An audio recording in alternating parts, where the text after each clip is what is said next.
So what's to come are a couple of amazing things. We have another story from the field, so we'll invite Heather up here in just a minute to share how they've been doing the work. Heather represents a small ISD or ISDs, and she'll be able to talk about what it's looked like in their region, which should be helpful for all of us. Trish and I are going to share a couple of things about upcoming events that we have that are kind of like making their way into conversations anyway, so we thought it might be a good time to just say a couple words about those. And then we're going to welcome Dr. Parks up to continue the conversation that Dr. Ball and Golson started around adult learning. So, on the screen, you see a few upcoming events that we have. Trish is going to highlight a couple. I'll highlight one, and then we'll move forward. This is in the app. We can also push this document out to all of you via email as well, so don't feel like you have to capture it right now. We'll send it in an email so you have access to it. Trish, you want to highlight one or two for us? Sure thing. So over the last couple of days, you have watched us and engaged with us in some adult learning. You as adults learn in some different ways than the children that we work with. And so we do have a course that's called Adult Learning Principles. It's called, it focuses on presenting and facilitating. It's a 2-day course with that are face-to-face with 3 virtual follow-ups. We are offering that twice this fall, and there's quite a bit of opening and availability for those. The first one is going to be in Auburn Hills in September. The other one is in October in Grand Rapids. So we try to go east side, west side of the state. We've offered it also in the middle of the state as well. In addition to that, we would love to have you join us for that if you haven't. If you have already taken Adult Learning Principles, which is a lot of you in this room, it's a very popular offering that we have. You've asked for some follow-up, and so we've created a course to offer some follow-up. It's a full day, and that's being offered also in September the 15th in Auburn Hills. So if you're able to join us for that, it'll be a follow-up that's going to really support going beyond setting up the stage for a meeting and supporting people in collaboration. We're going to go into some like coaching ideas, and really dig deeper into the working with adults. Raise your hand if you've been a part of the Adult Learning Principles. Boom. Representing. It's worthwhile. I think you'd find it useful. The other thing that we'll highlight before we get Heather up here is next month, September 18 and 19, we have our next organizational practices event. That event is a continuation from the one that Heidi referenced earlier in her dream speech that we had in April. So it's a continuation. We're inviting people who attended in April as well as new people. Ideally, these are teams from local districts or ISDs who want to come together to learn more about the organizational practices. We'll continue the journey. It's at Soaring Eagle in Mount Pleasant. We'd love to have you. If that is too far of a drive or you can't get there, we do have a remote registration option as well. So if you want to have access to the morning sessions, each of those 2 days, you could register for the morning session. We have Dr. Melissa Uziak and Dr. Christy Cooper-Stein, who are 2 of our original authors for the organizational practices, who will be the keynote speakers in the morning of each of those days. So that's another event. It's in the registration system. It's a month away, but we invite you all to attend if you're interested in learning more alongside our literacy friends. And please share that with your local districts. We'd love to have representation from them as well.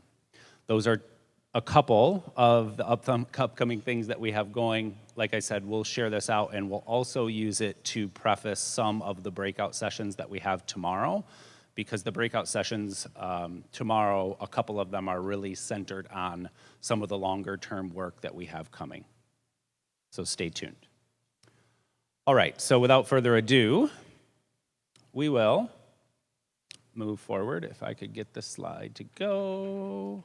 We're gonna skip that for now. Okay, we're gonna welcome Heather Kowalski, who is a friend of the work. She's a task force member Like Dana and Danielle, who shared yesterday, Heather supports us in a lot of things with the app. She also is supporting us with our connection to our friends in the UP.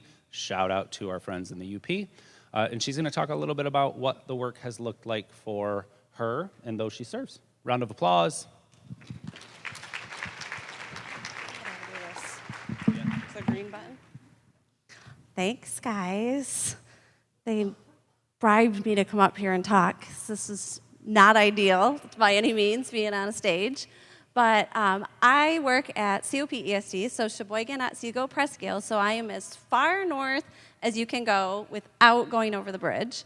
So that's where I'm located. And let's see if my slides will come up.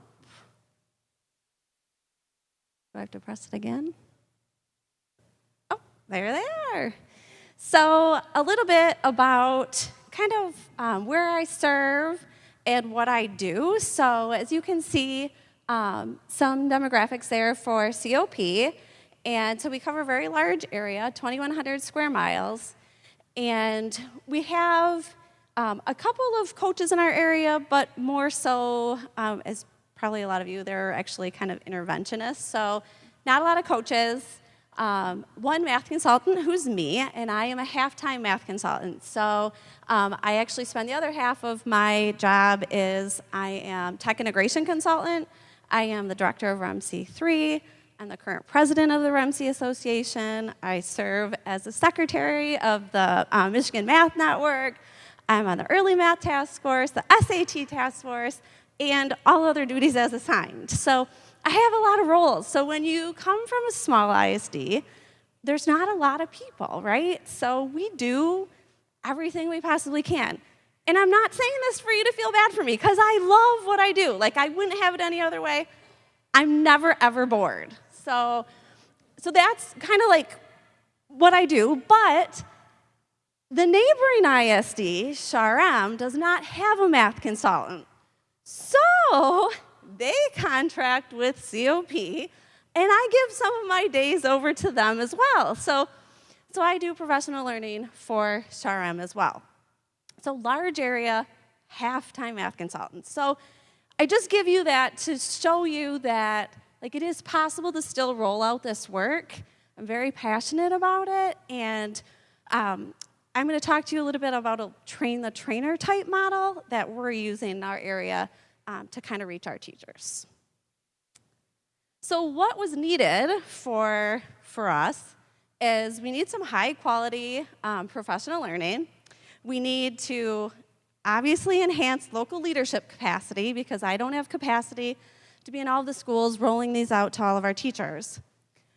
We also need collaboration amongst our administrators, but most importantly, we needed something that was doable. So both doable for me and doable for our math leaders and our principals in our area. Let me give you a little bit of information on some of our principals. So my husband's an elementary principal who is also the federal funding director, the special ed director for the district, and all of the professional learning. He coordinates all of that for the district as well. So all of our principals and admin also have many roles and many hats, as I'm sure many of you do as well. So what did we do, or what are we doing, to still get this very important work into the hands of our teachers? I started, when I did the session, I'm grounding it in kind of, if you have that memory mat, everyone has one at their table, but we talked a lot about this at last year's Institute, so what are the goals for educator learning? But then also, I kind of framed it in what are the goals for our leaders too. And so we talked a lot about, what do they need to know, what do they need to be able to do, and then who as leaders do they want to become in their districts? So how did we do this? Well, I'm not going to lie, I had a fear that when the modules were released, people were just going to say, oh, the modules are here. Here you go, watch it. We'll check these boxes, done, right? So I wanted to get ahead of that. And so my boss, who's if you know him, Rich Marshall, he's not here. He was here yesterday. But he's the king of metaphors. And so he said, well, we need something like HelloFresh. So we need it delivered to our administrators like everything they need, all the materials, and all they have to do is just like HelloFresh, you just cook it up. So they just need to be able to facilitate.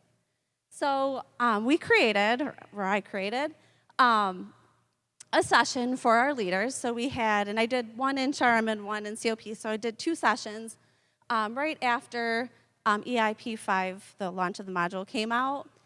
And I didn't create this from scratch. I stole a ton of the work that the early math team did when they launched the module in January, but I just repackaged it to fit the needs of our people. So I did a session. It was just 2 hours.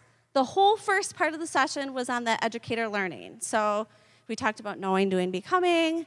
We talked about the stages that all people go through. So resistance, compliance, internalization, which was a really important part to frame the work in, especially for the leaders. One of the big key takeaways from doing this training was like when I talked about how it's normal for people to resist, like you could see like a weight was lifted off all of their shoulders. Like they really appreciated it, they had a lot to say about it, and it really took us in the right direction. So we grounded it in that work, and so like I said, you all have the learning mat. I encourage you to use that. It's a great, great tool. And then I just created a guide for them. So I didn't want just a guide to the modules. I wanted learning to occur around the topic that the modules were going to get them into. So it was cognitively demanding tasks, which is EIP 5. And so I had them participate in some of the activities around learning about what that meant. So they did some math. They took a curricular resource and they went through and they circled activities and talked about what cognitive demand meant, and they got to experience what that meant, which allowed them to see how important the work really was. And they were really excited. Like, one thing I learned from this is they're ready to take on math. Like, we've been doing literacy for a while, and they're ready for some change in math. And so they were all very excited. They all were thinking of ways they immediately could take it back and do it with their districts.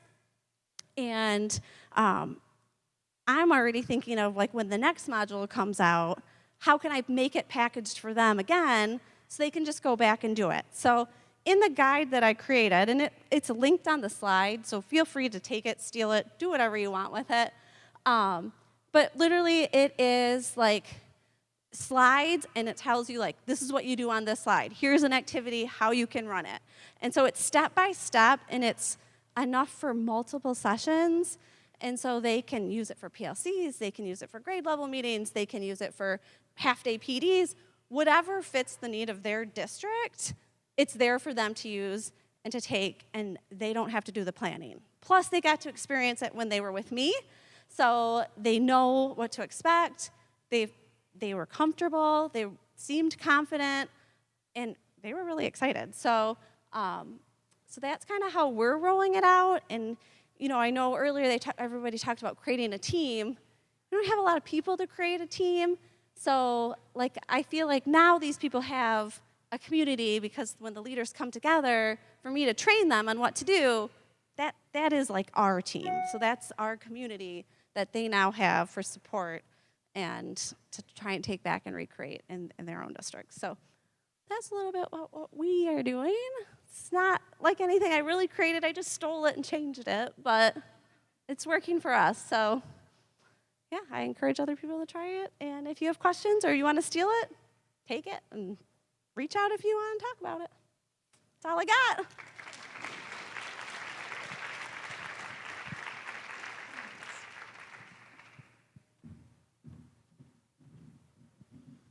Thanks, Heather. Another round of applause for Heather.